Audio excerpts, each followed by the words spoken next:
Hi guys, இன்றைக்கி நம்ம எங்கே பரபரன்னு கிளம்பிட்டோன்னா காலேஜில் இன்றைக்கி ப்ராஜெக்ட் ரிவ்யூ டே.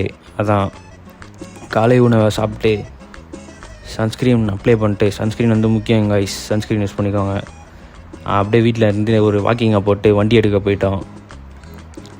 அப்படியே வண்டி எடுத்துன்னு ஹெல்மெட்டு கர்ச்சீஃப்லாம் கட்டின்னு அங்கேருந்து கிளம்பிட்டோம்.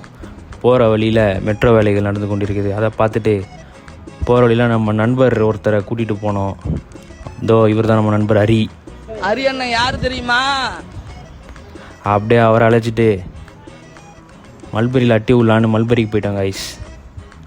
அங்கே அப்படியே ஒரு ஜூஸை போட்டு சக்கியாக இருந்தது ஐஸ் ஜூஸு.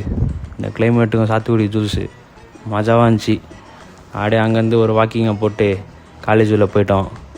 காலேஜ் உள்ள பார்த்தீங்கன்னா நம்ம நண்பர்கள் இருந்தாங்க. அவங்களுக்கு ஒரு வணக்கத்தை போட்டு நம்ம பிளாக்கு பின்னாடி அட்டியை போட்டாச்சு கைஸ். அங்கே கொஞ்சம் நேரம் பேசிவிட்டு சரி ரிவ்யூ பண்ணலான்னு கிளாஸுக்கு போயிட்டோம். வந்து நம்ம பசங்கிட்ட கேட்டால் பிபிடி அட்டி பண்ணன்றானுங்க. அப்புறம் வந்ததுக்கு சும்மா இருக்கணுமேனு ஒரு மேட்சை ஒன்று பார்த்தேன் கைஸ். கொஞ்ச நேரம் மேட்சை பார்த்துட்டு அப்புறம் வழக்கம் போல் கிளம்பியாச்சு வீட்டுக்கு. அப்புறம் எங்கே போகலான்னு கேட்டால் மல்பெரியில் போய் அட்டி போகலான்னு சொன்னானுங்க. மல்பெரியில் போய் அட்டியை போட்டு அப்புறம் அங்கேருந்து கிளம்பியாச்சு. நம்ம நண்பர் வேறு ஏர்டெல் ஷோரூம் போகணுன்னு சொன்னார். அவர் சிம்மை வந்து போஸ்ட் பெய்ட்லேருந்து ப்ரீபெய்டாக மாற்றணுமா. அதுக்கு ஒரு 1 hour ஆயிடுச்சு. அங்கே வேலைகளை முடிச்சுட்டு வீட்டுக்கு வந்து சாப்பிட்டு விட்டோம் கைஸ். இதோட நெக்ஸ்ட்டு காணொலியில் சந்திப்போம்.